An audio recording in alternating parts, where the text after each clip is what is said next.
Adventist World Radio. Lay feon'ny fanantenana.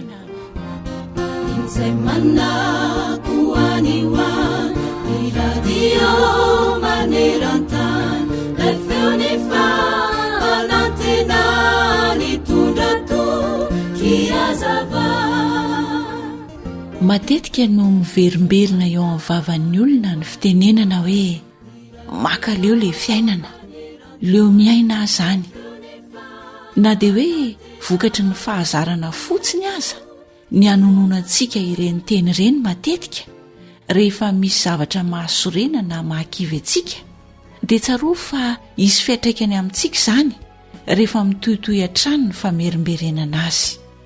Koa manomboka anio ary soroy ary esory tsy ho tononony ao amin'ny vavanao intsony ny teny hoe leo miaina, maka leo zao, maka leo ry, fa aoka hiaina ampahazotoana tanteraka. Mitsikila lalandava miomeza rehefa misy fotoana azonao anaovana izany, eny fa na dia hoe mety tsy dia hisy antony loatra aza. Mitiava tsy misy takalony, fa aza miandro tiavina vao mity. Rehefa manao zavatra iray ianao dia mametra tanjona na inona izany na inona, dia menara miainao amin'ny fonao rehetra. Aza manao lolo-po fa mahaiza mamela heloka. Ary ny lehibe indrindra dia apetrao amin'Andriamanitra ny zavatra rehetra raha toa ka dia hiaina amin'ny mpifaliana ianao. Farany rahalahy, mifalia, aoka ho tanteraka ianareo, mandraisa ny fampiononana, miraisa saina, mihavana, ary Andriamanitra ny fitiavana sy ny fiadanana ho aminareo. Korintianina 2:7-10, 2:1-12. Amen. Miteny Baiboly hanisan'andro no fonaina, raisoao am-pofazamalaina, fatomotrany andro izao.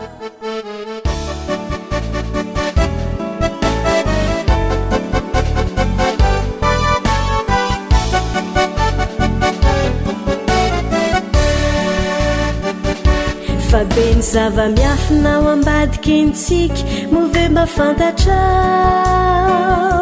la tsika tena izy tsy namboamboarin'iny no ndeha lazaiko anao. Fa toy ny voninkazo vao maraina mampahery, mamiratra tokoa, satria fanomeza ampahasoavana lehibe nomeny tomposoa.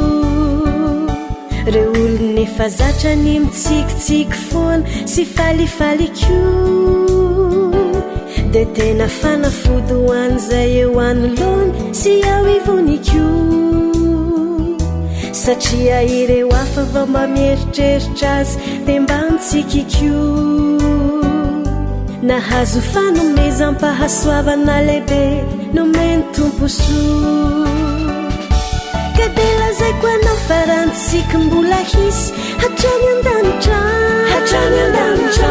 Jesosy lazokintsika no namorona nitsika, hosolony tomany, hosolony tomany. Nitsika no anjaka fa tsy ranomaso intsony raha ho voavonjy anao.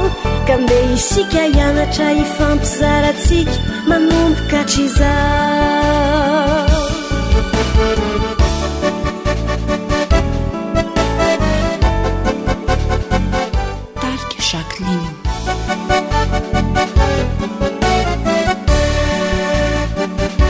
Voalaza ny mpitsabo fa izay mpitsika lava ilaozandrarin-tsainy, fa maro ireo aretina vetrany dia misava tsy hitotany sainy. Satria ilay tena tsika izay madio avy ao am-po dia fanafody vita, andramo kely ane mitsikifa mahasoa, andramo dia ahita. Ka dia lazaiko anao fa rantsika mbola hisy hatrany an-danitra, hatrany an-danitra. Jesosy lazokintsika no namorona nitsika, hosolony tomany, hosolony tomany. Nitsika no anjaka fa tsy ranomaso intsony raha ho voavonjy anao. ka mbe isika hianatra hifampizaratsika manomboka hatr'iza ka de lazaiko anao farantsika mbola hisy hatrany an-danitra jesolazokotsika no namorona nitsika osolony toma nitsika no anjaka fa tsy rano masointsony raha ho voavonjy anao ka mbe isika hianatra hifampizaratsika manomboka hatr'iza ka mbe isika hianatra hifampizaratsika manomboka hatr'iza ho santatry ny fiainantsika ratry zay anye zao tsikintsika iza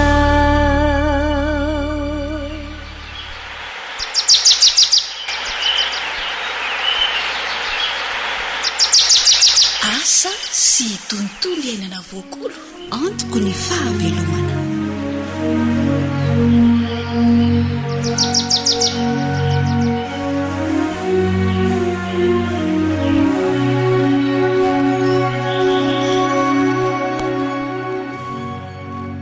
tonga atao amin'ny fandaharana asa sy tontolo iainana indray isika miarabanao tafaraka amin'ny ekipa amin'ny fanantenana mananteny izahay fa azonao soa ny fanarahana ny fandaharana ka dia ankafizo ary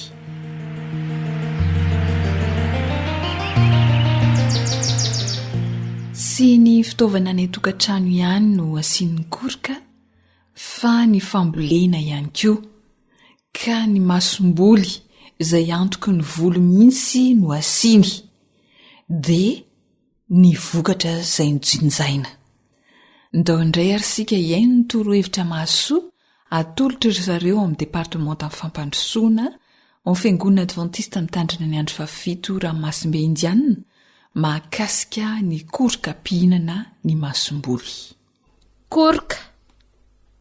Koroka bibikely manimba ny masomboly indray.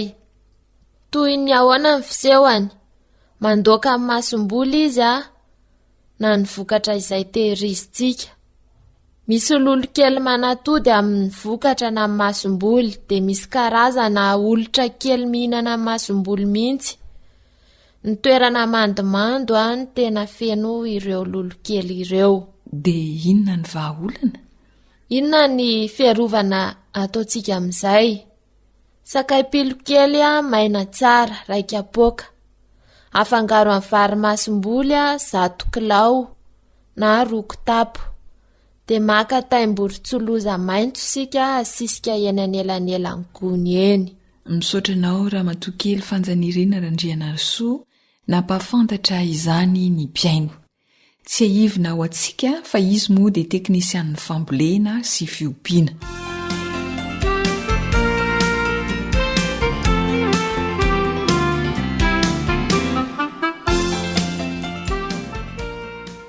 Tsy sarotra ny fiarovana ny masombolontsika amin'ny koroka. Inona moa ilay ampiasaina teo? Dao averina kely. Sakay pilokely maina tsara iray kapoka. Afangaro amin'ny vary masomboly 1 kilao na 2 kitapo. Dia asiana ravina taimboritsoloza mbola maintso eny anelanelany gony. Sakay pilokely maina tsara iray kapoka. Afangaro amin'ny vary masomboly 1 kilao na 2 kitapo. Dia asiana ravina taimboritsoloza mbola maintso eny anelanelany gony eny.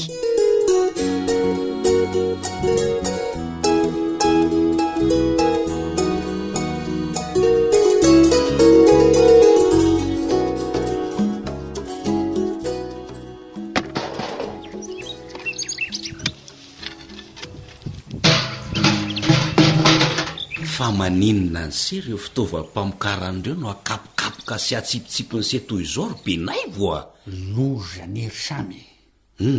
Tsy nisy azonamboleny ireo masomboly fa tapitra lan'ny bibikely. Tena manafitoana mihitsy.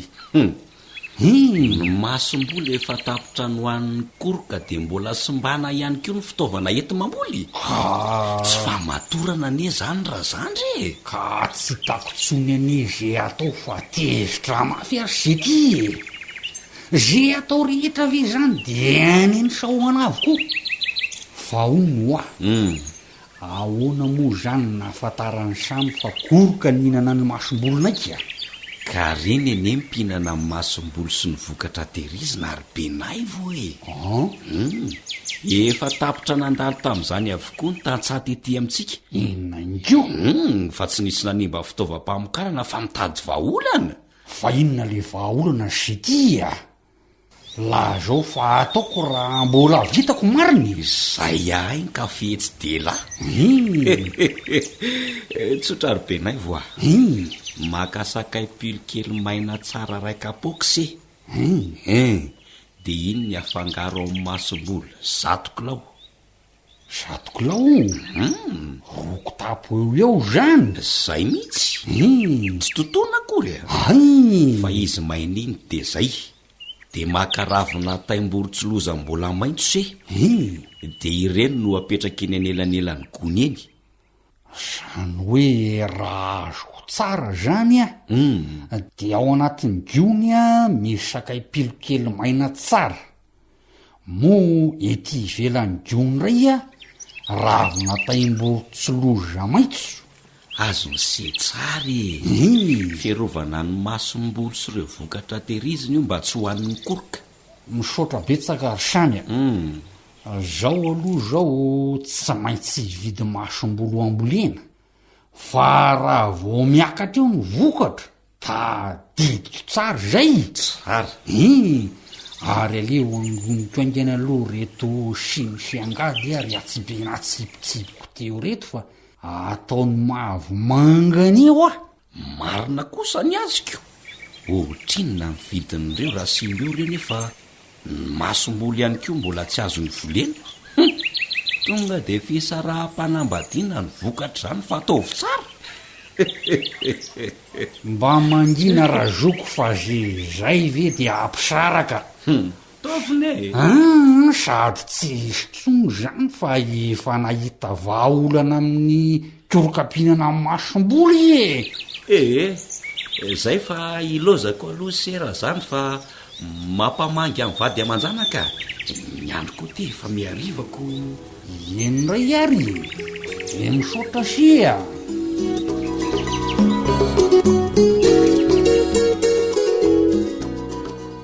dia mamporisika anao zany anandrana nyreny fanafody ara-biolojika ireny dia horesy ny koroka mihinana ny masom-boly sy ny vokatra izay tehirizitsika dia mirary anao avokatra ny asa fambolena tao izahay zoanitra ny nanolotra ny fandaharana aza sy tontolo iainana ry lahy kosa ny teo amin'ny lafiny teknika dia mametraka ny mandra-pitafa indray tompoko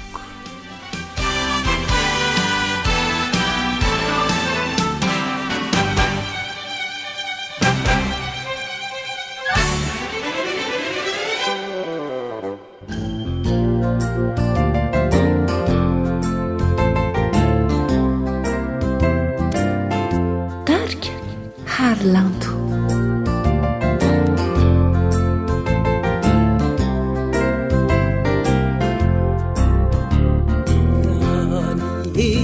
itantanyanye si azo ifikirany intsony nauriano na manana si azonao sakanana falamba mena no miondry anao fanyaondany tranyanye misy harena ambony nauriano na manana si azonao sakanana valapavolame hinano miondry anao aza mitahiry tointsony fa feno kalala oety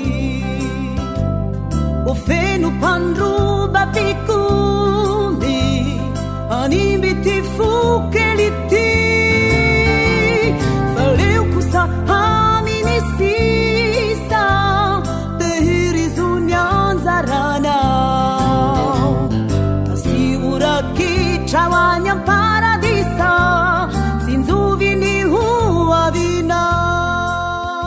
AWR boîte postale 700 Antananarivo Raika Amzato. Téléphone 034 06 797 62.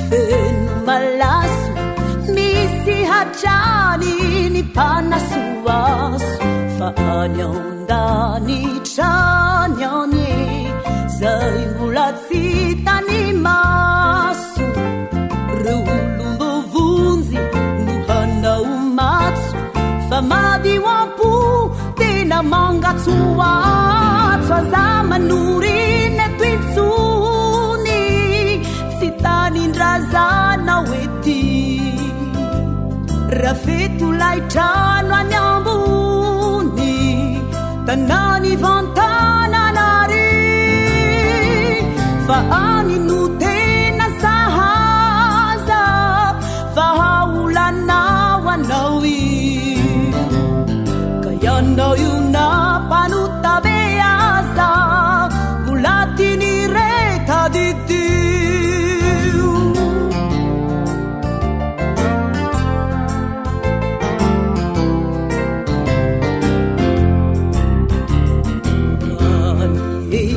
antanyanye misy andro sy halina fona mitaintaina lava milonjy ny tava manay ny ampitso zay mety tranga fa any aondany trany anye tsy mba misy maty masoandro ze soloana zava temboly tsy orava fa mirapira tanano holalondava za mifikitra tointsony fandrioan'io ny toeranao ny entanao ahorony ny famarina ny katsao jesosy mpanjakano atony ny tapakilao aminy ao tsy misy makany ratsy aminy alalany ianao any malalany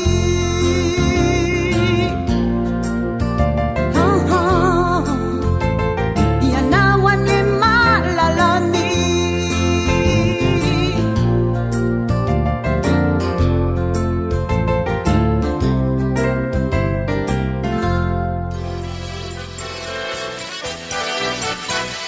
AWR manolotra ho anao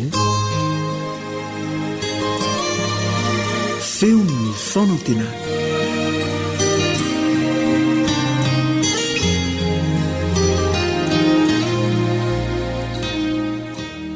diava malala averimberina ndray izany mpiantso ity zay minsy atao batisa no vonjena aoka ho ateraka ny rano sy ny fanahy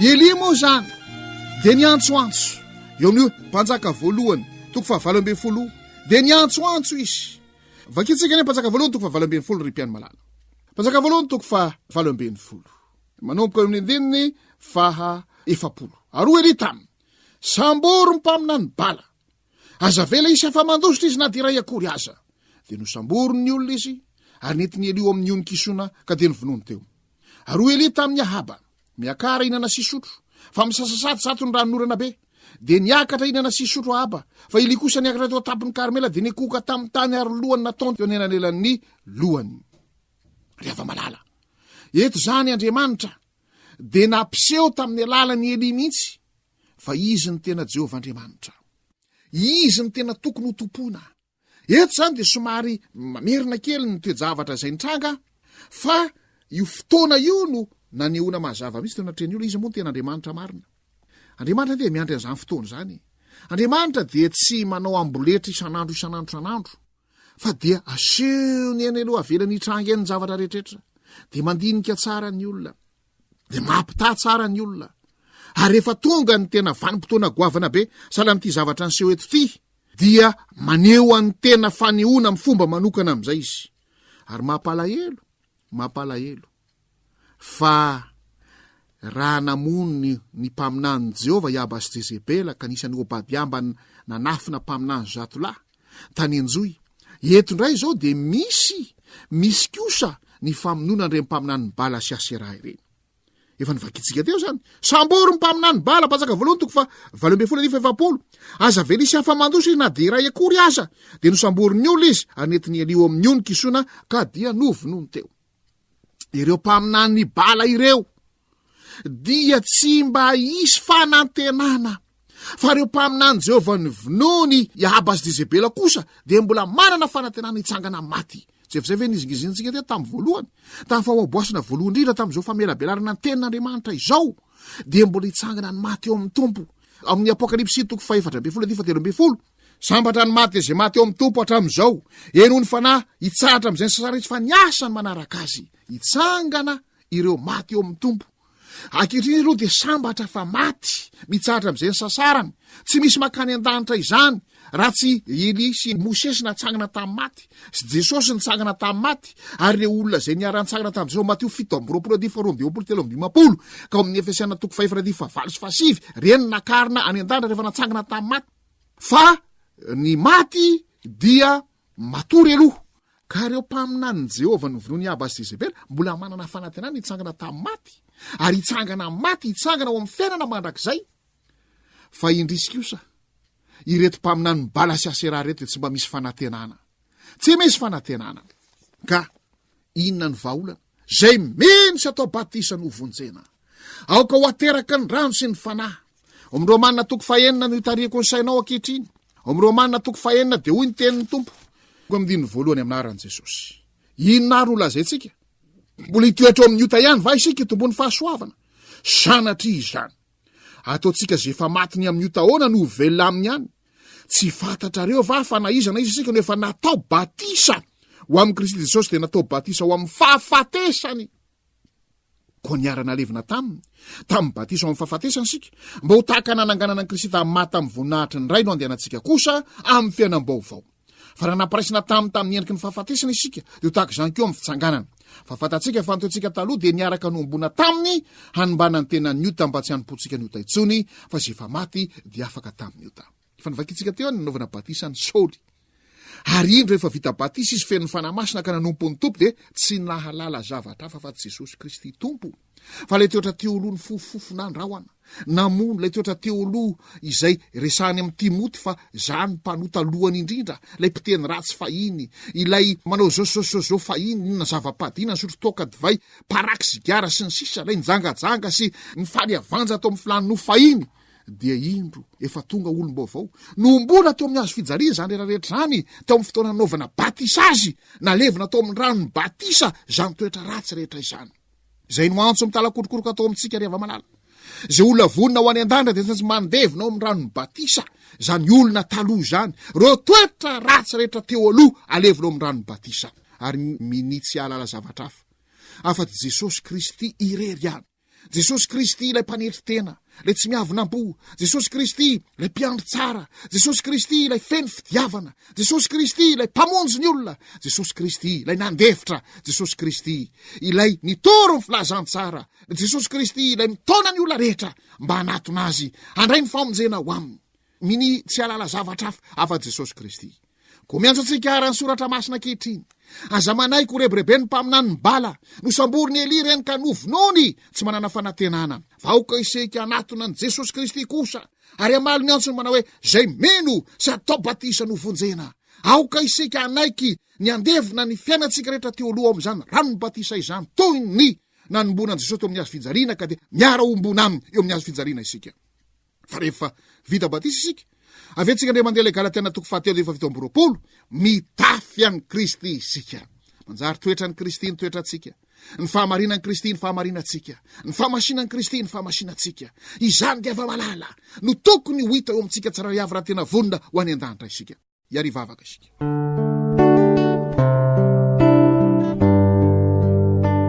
reny tsara indrindra any an-danitro misaotra midera mahakalazanao zahay ny amin'ny fitiavanao ny famindram-ponao ny amin'ny fahasoavanao ko ny olona rehetra zay mandre zao afatra izao aza velanao angatakandro itsony fa hiteny manao ino rano iny am'sakanatsy atao batisa ary tsy izy reo ihany fa hitaona ny akohonana izy ary hitaona ny olona rehetra mifanerasera amin'ny zay meno sy atao batisa no vonjena andao iseka iroso am'izany firosona amin'ny rano ny batisa izany Jesosy malalo ho avy tsy ela tsony amin'ny rao lanitra ianao ka izay manana ny toetranao zay manana ny fahamarinanao zay manana ny fahamasinanao zay manana ny famendreanao izany no akarinao any an-danitra koa ny fandalovana eo amin'ny rano ny batisa atao batisa amin'ny anaran'ray sy ny zanakary ny fanahymasina ary toy ny fitafiananao Jesosy Kristy izany no tokony ho lalovanay tsiraray avy koa azavelanao angatakandro izahay azavelanao irorosaina izahay ampio izahay anay fanapaha-kevitra tanteraka dia amin'ny anaranao Jesosy malala no angatanay izany vavaka izany amen.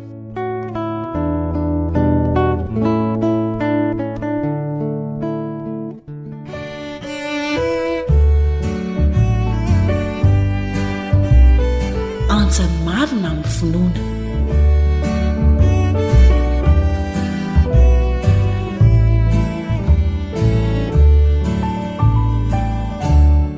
teninao riray milazatry izay fa zay minosy atao batisano isan'ireo zay hovonjena ary sokatra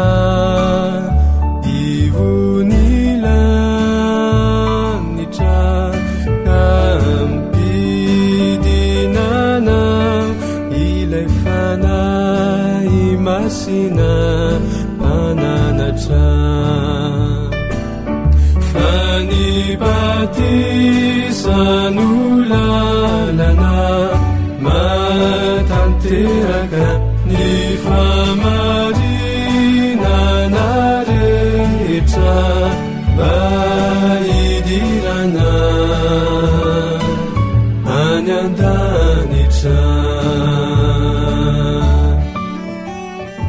Akoatra ny fiainoana amin'ny alalan'ny podcast dia azonao atao ny miaino ny fandaran'ny AWR sampana teny malagasy amin'ny alalan'ny Facebook isanandro amin'ity pejy ity AWR feon'ny fanantenana atisatokana no andalovana toy ny any Jesosy arak'izay voasoratra ohatra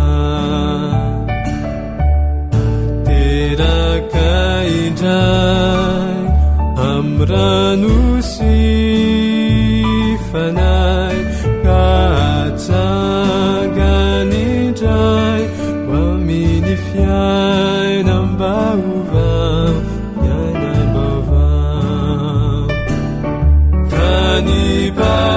batisano lalana matanteraka ny famarinana rehetra mba idirana any an-danitra.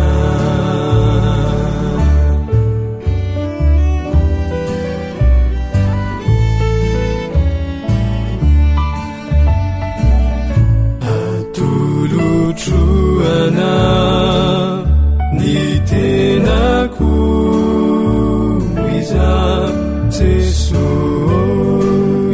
iana no manana ny fiainana mandrakiza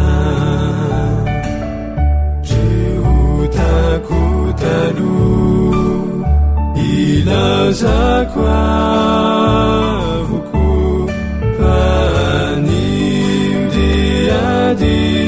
fiaina bavao miaraka amina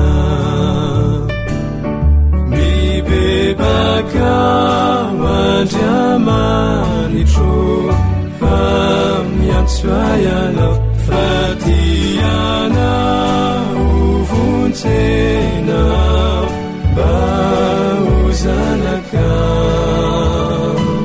mba ozanaka.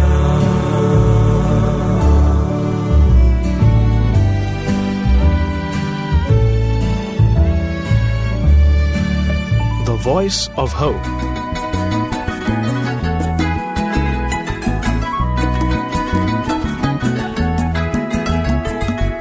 Fasalamana, voalohany karena, kolokolo isanandro favolamena.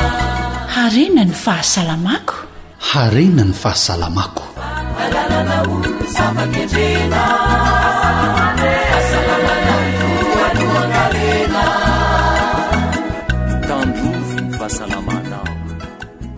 miarahabanao manaraka ny fandaharantsika arak'ilay fiankirany renesina teo dia fandaharana mahakasika fahasalamana no arahanao zao koa dia manasanao ankafi ny fiarahana.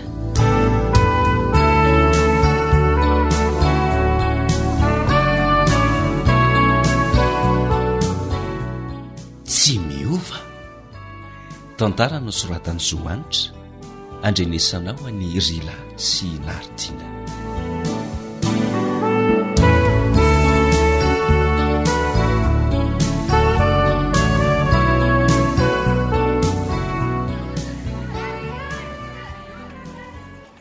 setiry moa dia tsy iova mihitsika mba araky nefa ty amin'ny kilasy famaranana dia mbola be anyany any fa iova hoana ary be raha imona nomboka hatramin'ny fahazazana mitomandritra ny fahatanorana no mbola imohitanylahy hatrany ampiafarana. Ahoany e dia mba hanahoana no vadiny sety aza hitako ka olona konjokonjo fa tsy mba be resaka sy tsarika ohatran'se mariny dia hoe ohatran'ny filomenina be tsy miteny sahala ny vilany vaky ve ka tsy manenontsony ny teny sy ambara sa ohatran'ny tatamoto davaka mampitovy tena amin'ny zareo mpitsambikina ravaky ny kamory. mba mangina romoa reo tamy aorianany serio ane zany ankizy resanse zany tsy izy fatany zany ka nafantany koa raha iray am'ireo no anjarako any ariana any dia mila masaka an'izany izy sety dia tsy lany zavatra ambara mihitsika andao hitra ny an-dakilasy fa le taranja sarotra mihitsy ani zao miandry ribery tonokotsy tanora mbola maitso volo le selako anasarody zavatra io sady andao sea hoeti mora ihany raha izay taranjahadiny valy isan-kerinandro olobera mbola aiza ny taranja fitezana sy ny famelomana ary ny fanambadiany e iny 4 ora amin'ny 4 ora fito andro amin'ny fito andro io ndray se dia lazao fa vazovazoko indray zany ambarako amin'lazany fa tsy zava-misy eo amin'ny fiainany e iny marina aloha zany fa mbola mianatra alohantsika zao e aorinao 8 eo ihany ny toy ny fiainana ny fianarana aloha no atrehana fa tsy mieritreritra n'izany so lasa fotsy volo mialoha eoko eno ay e tena mariny fa mba sy fitsikitsiky ihany ny fiainana fa aza dia lany andro mijery zavatra sarotra loatra rynga ary andao angana aloha tsika hiditra fa tsika sererana izy sisa no aty atokotany marina zany.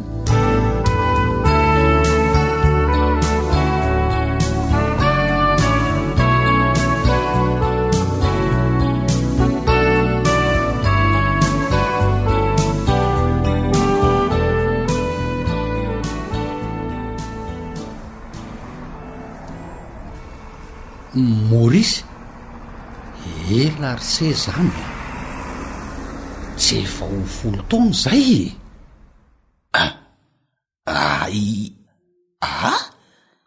ibera saika tsy fantatro tena niova be se efa antitra zay anefa tena tsy miova mihitsy voalavitra dia efa fantatro hoe imo iny efa hoe motsy miovy zany fa ntaona no mitombo manahoana zao ny fivelomana aloha e miasa mafy fa sarotra ny fiainany lehibe ry tiako le rety dia tsy miova mihitsy amin'ity mijery zavatra sarotra tika ka marina nie zany ro moky marina hoany e ianareo angamba mora matoa ny volony se tsy misy mipika ohatr' zao ka ny any efa ho foto sasaka nie sa se mandoko volo atreto aloha mbola tsy mandoko volo ahy tena marina jesy sambatry zay nefa ny ntaonantsika mitovy ihany sa nisy zavatra nataony seny soroana ny fahafotsiny volo kosa angamba ka angamba ribera le any ihany fahiny reny vazivazy ihany zany fa angamba ho ahy efa taranaky ny tsy mora fotsy volo zay raha zandro moa zany tsy tokony ho fotsy volo satria ny dadanay ny mamanay ihany koa zara ny raha misy fotsy ny volony ohatran'ny hoe za ndray rangano ny raindry zareo am'ty volo fotsy ty tena mariny mahitambara kosa etika zany hoa mariny zany eny mety misy fomba fiaina manamora na manatara ny afitsiny ny volo angamba fa zany hoe tsy fantatro hoe inona aloha raha zary seny na lala tena ataoko fa lazain'ny olona fa zanako any madama rehefa mba miaraka iny zay ny zanakay lazain'ny olona fa zavikeliko no io volo fotsiko io ihany kanefa moa atao ahoana fefa zay lokory se fa azasiana olana mijanona treo zany resaky ny olona tsy mahafantatra ny se zany ary mandroso aloha atao trano fa ato zay no mipetraka mahafinaritra zany tranonareo zany fa zany hoe somary maimaika io fa voiraky ny lehibe fotsiny fa aleo amin'ny manaraka ry kosa aleo amin'ny manaraka tsy maintsy makaty kosa sy ny ankona sy amin'ny manaraka sady tsy atao ely zany ribera eno ah andraso meko anseny numeroan'ny finday zay de aleo mifampiantso am'izay afaka manamboatra ny programa tsara mariny zany tena mialatsiny fa androany tena maikarsea mampamangy ao sea de mampamangy an'ny ankona sy ihany koa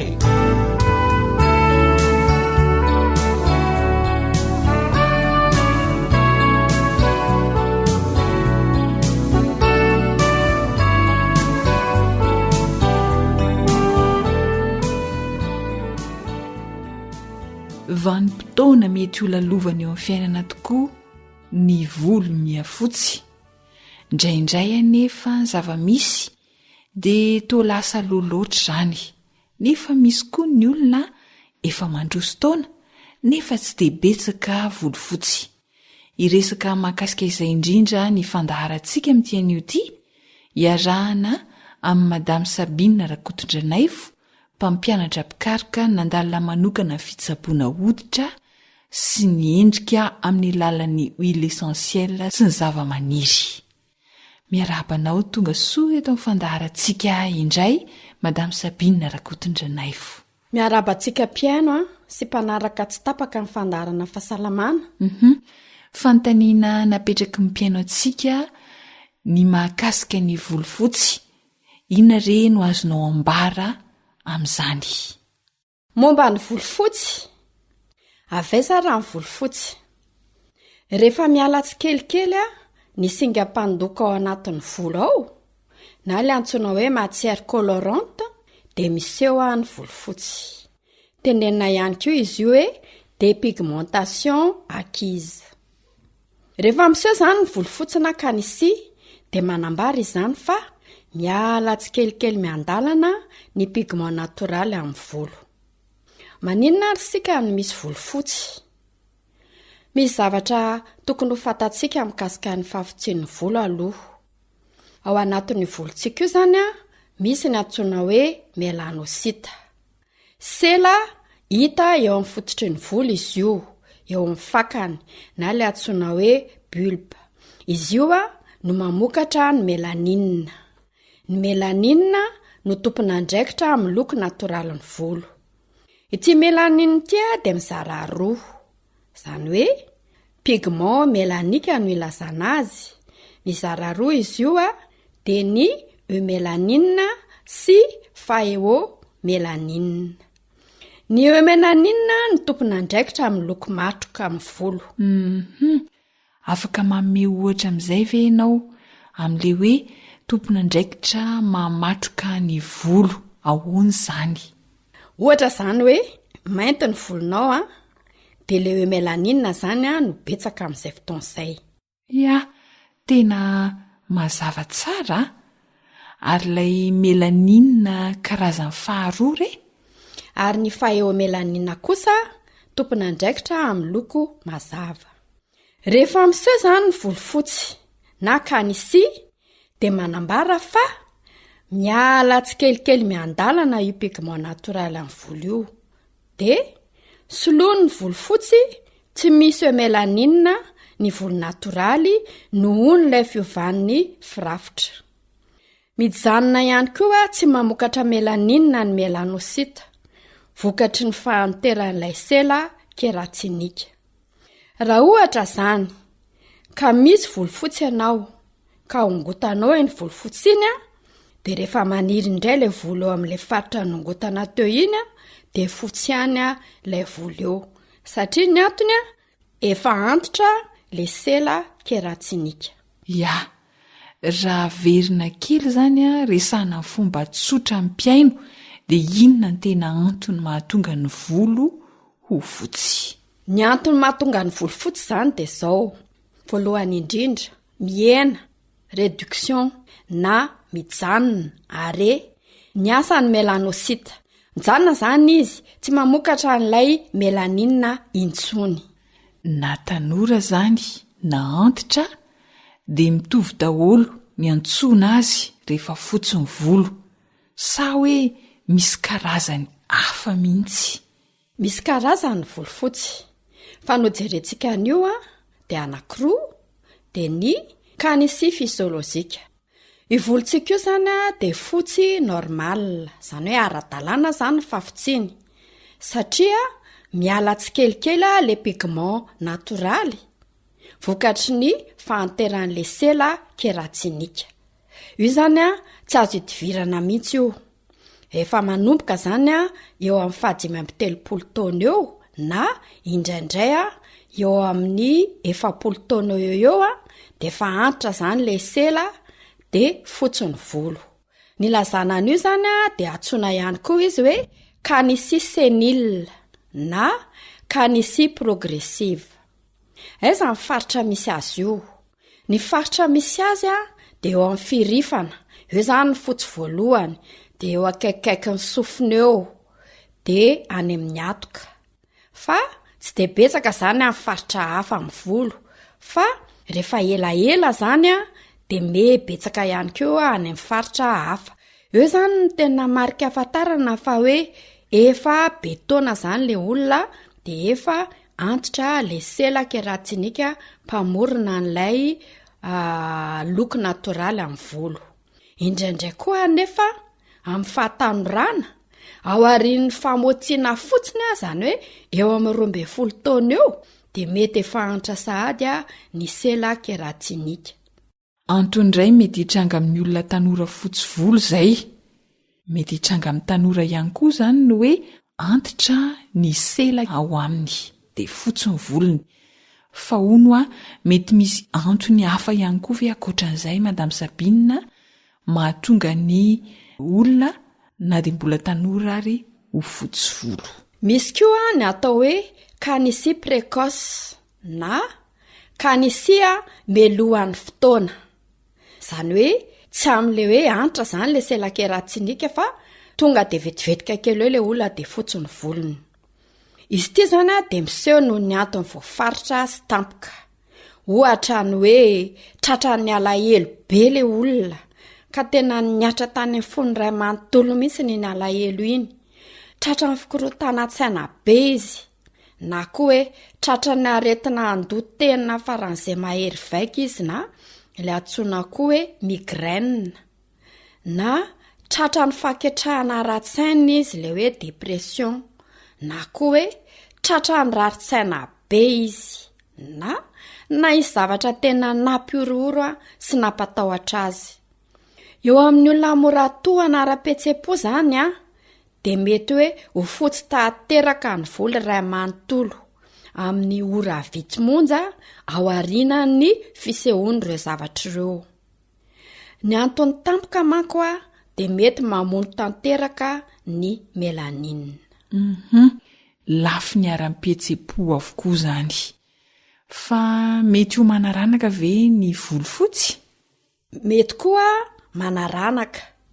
Volofotsy koa zany dia mety manaranaka. Misy zany taranaka olona fotsy volotanora. Dia rehefa misy taona zany voafaritra dia tonga dia fotsy foana ny volon'izy ireo. Dia mandeha zany findrafindra zany amin'ny taranaka ilay izy. Dia mbola mety misy antony mahatonga ny olona ho mora fotsy volo ihany koa ve ankoatran'izay niresahan'izay? Dia ao ihany koa moa zany ny tsy fahampiany sakafo, ny anémie, izany hoe tsy fahampiany rà. Dia ny tsy fahampiana vitamine B koa dia mahatonga ny volofotsy aingana sy mialohan'ny fotoana. Maromaro ihany ireo antony mety hahatonga ny olona ho fotsy volo mialohan'ny fotoana. Dia hono azo tsaboana ve zany ny volofotsy? Tsy misy fitsaboana azo atao zany, fa fanafenana azy amin'ny alalan'ny fandokoana no azo atao. Tsy misy mihitsy zany ny fitsaboana hoe azo isorohana an'io zany rehefa ohatra n'ilay izy zany ka hoe kanisy fisiolojika hoe antitra fotsiny ilay izy satria ilay olona koa efa manomboka be taona. Tsisy madilana ho tentenana intsony izay fa mazava tsara. Dia misaotra indrindra tompoko.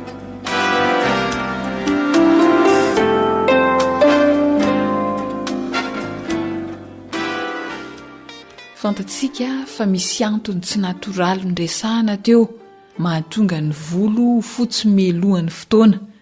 Ka ho an'ireo izay tanora mbola tsy fotsy volo zany dia tsara indrindra ny misoroka raha azo atao satria efa fantatsika ireo antony maromaro mahatonga ny volo ho fotsy tampoka ankoatran'ilay hoe efa natoraly efa antitra ny sela keratenika.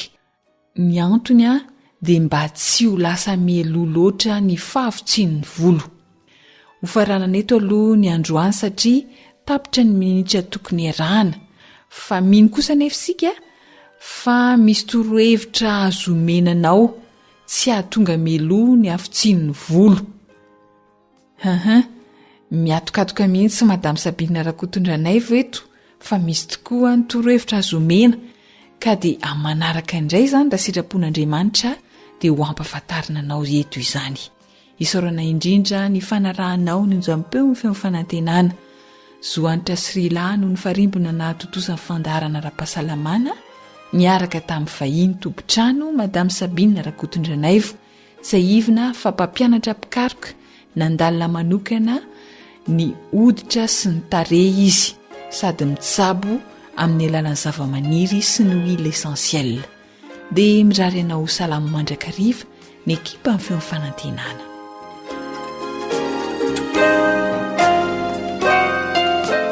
Ry malala, mangataka mba ho ambinina sy ho salama amin'ny zavatra rehetra ne ianao tahaka izay hanambinana ny fanahinao ihany. Amen.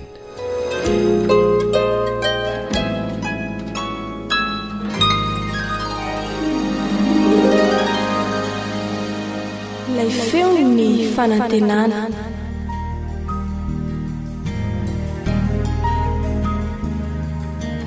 Fa ny teninao no fahamarinana. Taridalana manokana fianarana baiboly avoaka ny Fiangonana Adventista maneran-tany. Iarahanao amin'ny feo ny fanantenana sy ny departementany sekoly sabata.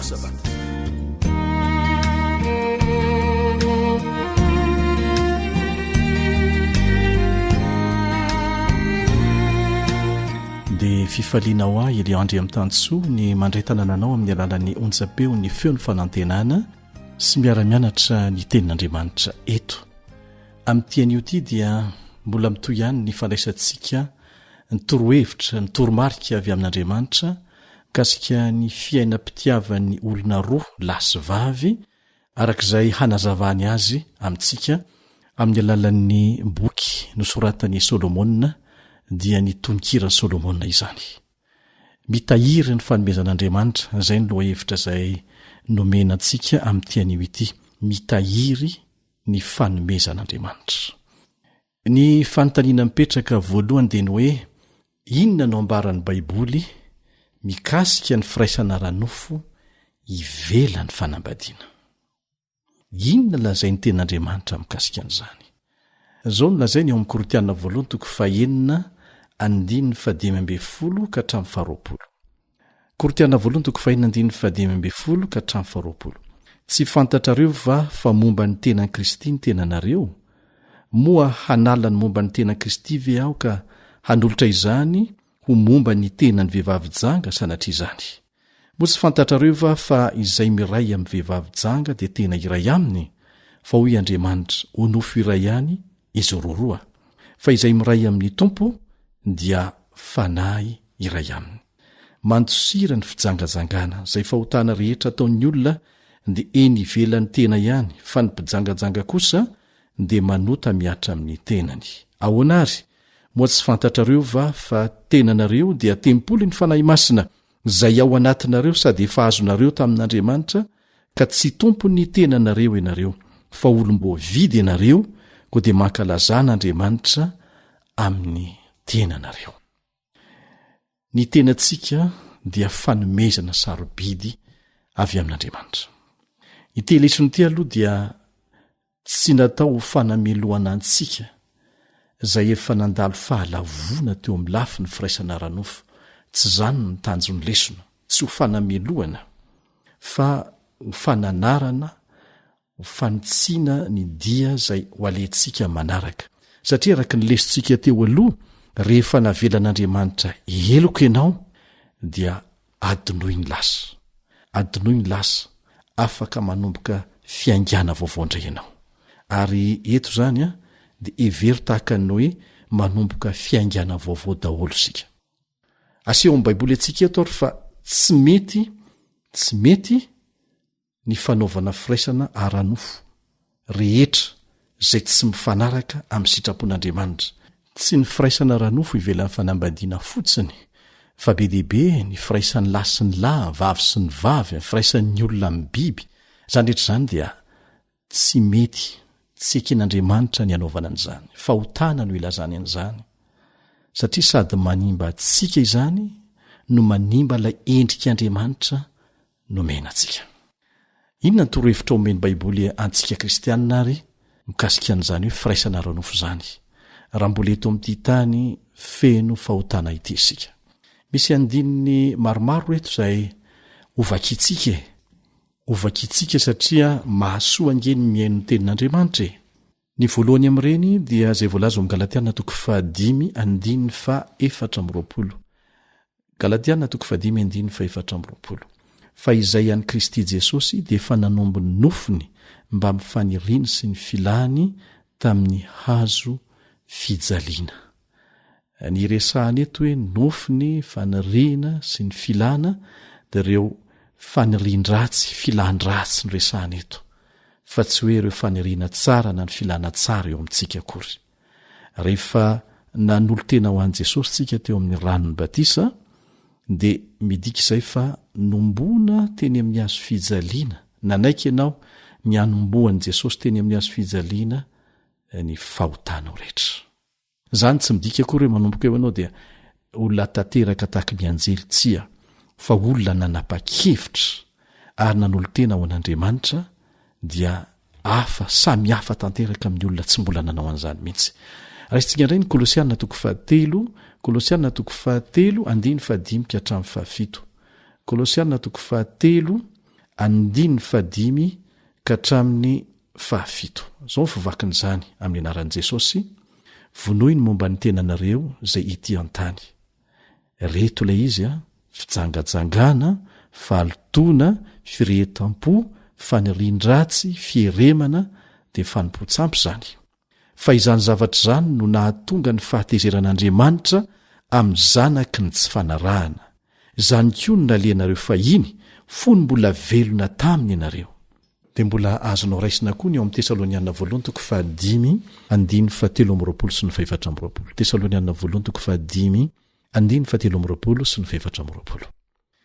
maha-kristianina antsika, nanaiky ho mpanaradian'i Kristy no hevitra zany, dia miandra ny fiverenan'i Jesosy indray ny amin'ny raolanitra isika. hanafaka tanteraka atsika amin'ny vokatry ny fahotana sy ny fahotana. Miandra impinoana isika ary mino fa ny fahafatesan'i Jesosy tao amin'ny hazo fijaliana dia mahatonga atsika ho matiny amin'ny ota fa ho velona amin'ny fahamarinana. Tamin'ny alalan'ny ranon'ny batisa no nanehoantsika an'izany.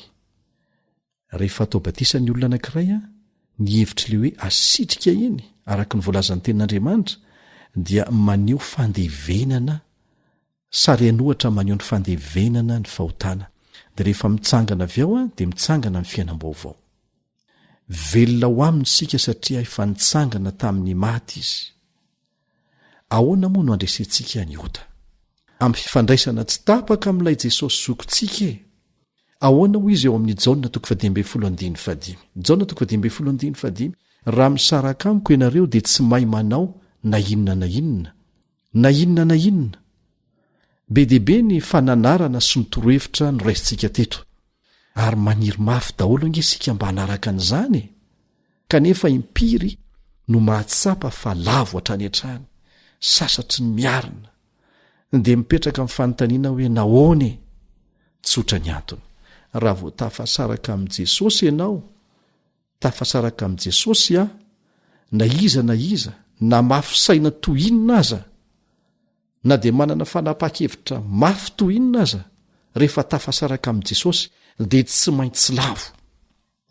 Amin'izao fotoana izao dia tsy eto Jesosy fa manao asa fanelanelana ho antsika ny an-danitra any. Fa nandefa ny fanahiny masina izy ho solotenany, hanome hery sy taridalana antsika.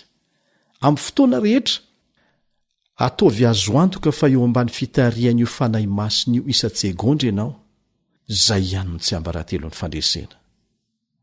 Ilayntsika ny miambina, izany hoe mitandrina eo anatrehan'ireo toe-javatra miseho manodidina antsika, izay hitantsika fa mitady hifeny fiainantsika mihitsy ange ny fahotana hatramin'ny atsipiriany. Ekena fa mety ho lavo isika ny andalana mizotra makany an-danitra, kanefa izany indrindra no nanomanan'Andriamanitra ny antsoina hoe famelan-keloka. Tsy ilaina ny famelan-keloka raha tsy misy ny olona meloka. Dia nanomana ny famelan-keloka ho an'izay miaiky ny fahotany aminy sy mangataka famelan-keloka Andriamanitra. Vonona ny amelany elokao sy hanafaka anao amin'ny fahotana mamatotra anao izy. Manomery antsika handresena ny fahotana rehetra Andriamanitra. Ao anatin'izany ny firaisana ranofo tsy ara-dalàna. Nandratra antsika ireny, ary mila ny herin'Andriamanitra isika hanasitrana antsika, hanavao indray ny fiainantsika. Ahoana hoy ny voalaza ao amin'ny Tesaloniana 2:5-20. Mahatoky izay ny antso anareo, sady izy ihany no anefan'izany.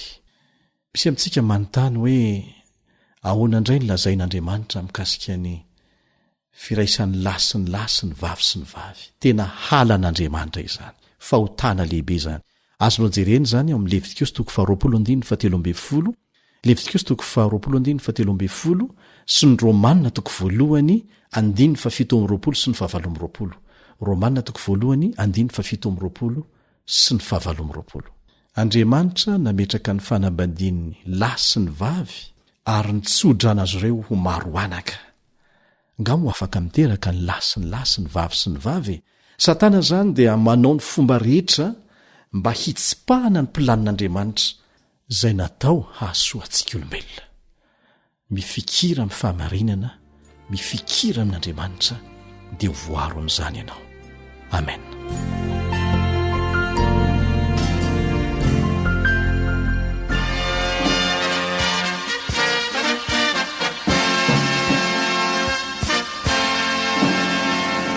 Adventist World Radio, the voice of hope.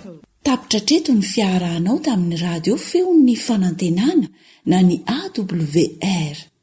Azonao atao ny mamerina miaino na maka mahimaimpona ny fandaharana na rahanao teo amin'ny fotoana rehetra ilanao azy. Raisoaryn'ny adresy ahafahanao manao izany. www.awr.org.